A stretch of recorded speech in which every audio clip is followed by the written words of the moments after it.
দেশের রাজনীতির মাঠে এখন প্রধান আলোচনা কবে হবে জাতীয় সংসদ নির্বাচন। প্রধান উপদেষ্টা ডক্টর মোহাম্মদ ইউনূস জানিয়েছেন, রাষ্ট্রের বিভিন্ন প্রতিষ্ঠানের সংস্কার শেষে 2026 সালের জুন মাসের মধ্যে নির্বাচন হতে পারে।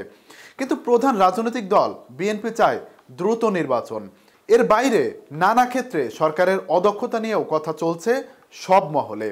এমন প্রেক্ষাপটে সাধারণ মানুষের মনে প্রশ্ন উঠেছে, দেশের ক্রান্তিকালে প্রধান শক্তি সেনাবাহিনী কি ভাবছে? সেনাবাহিনী নিজেই কি নির্বাচনের আগে পর্যন্ত ক্ষমতা গ্রহণ করবে, নাকি 1-11-র মতো পেছনে থেকে বেসামরিক সরকার চালাবে? নতুন বছরের প্রথম দিনে এসব প্রশ্নের জবাব দিয়েছেন সেনাপ্রধান জেনারেল ওয়াকারুজ্জামান দৈনিক প্রথম আলোর সাথে এক সাক্ষাৎকারে।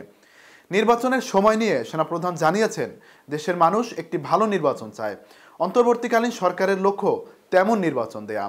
প্রধান উপদেষ্টা নির্বাচনের যে সময়সীমা দিয়েছেন সেটাই সঠিক সময়। সরকারের এই লক্ষ্য পূরণে সেনাবাহিনী সহযোগিতা করবে, অর্থাৎ অন্তর্বর্তীকালীন সরকারের সাথে নির্বাচনের সময়সীমা নিয়ে সেনাপ্রধান জেনারেল ওয়াকারুজ্জামান একমত। অন্তর্বর্তীকালীন সরকার সংস্কার করলেও পরিপূর্ণ সংস্কারের মূল দায়িত্বটি রাজনৈতিক সরকারের বলেই মনে করেন সেনাপ্রধান। সহযোগী পত্রিকার এক প্রশ্নের জবাবে একথা জানানোর পাশাপাশি রাষ্ট্রের ক্ষমতা কাঠামোতে রাষ্ট্রপতি ও প্রধানমন্ত্রীর ক্ষমতায় ভারসাম্য আনার পক্ষেও মত দেন তিনি। সশস্ত্র বাহিনীকে রাষ্ট্রপতির অধীনে রাখার কথাও বলেন সেনাপ্রধান। 1-11-র সরকার বেসামরিক হলেও পেছনে থেকে সেই সরকার পরিচালনা করেছে সেনাবাহিনী। এবারও তেমনটা হবে কিনা তারও জবাব দেন জেনারেল ওয়াকারুজ্জামান। 1-11-র অভিজ্ঞতা সুখকর নয় জানিয়ে এবার এমন হবে না বলেই জানান তিনি। স্পষ্ট করেই বলেন, রাজনীতিতে জড়িয়ে পড়তে সেনাবাহিনী তৈরি হয়নি।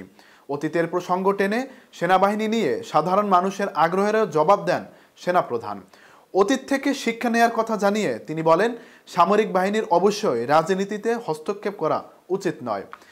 তিনি নিজের মেয়াদকালে রাজনীতিতে নাক গলাবেন না এবং সেনাবাহিনীকে রাজনৈতিক পরিমণ্ডলে হস্তক্ষেপ করতে দেবেন না বলে জানান জেনারেল ওয়াকারুজ্জামান। তবে সেনাপ্রধান জানান, সেনাবাহিনী অন্তর্বর্তীকালীন সরকার যেমন সাহায্য সহযোগিতা চাইবে, সেনাবাহিনী তেমন সহযোগিতা দিয়ে যাবে। সেনাবাহিনী এখন পুলিশের পাশাপাশি আইন শৃঙ্খলা রক্ষার দায়িত্ব পালন করছে। যেদিন অন্তর্বর্তী সরকার বলবে, আপনাদের অনেক ধন্যবাদ, আপনারা আপনাদের কাজটা সম্পন্ন করেছেন, এখন পুলিশ আইন শৃঙ্খলার দায়িত্ব নেবে, আমরা তখন সানন্দে সেনানিবাসে ফিরে যাব।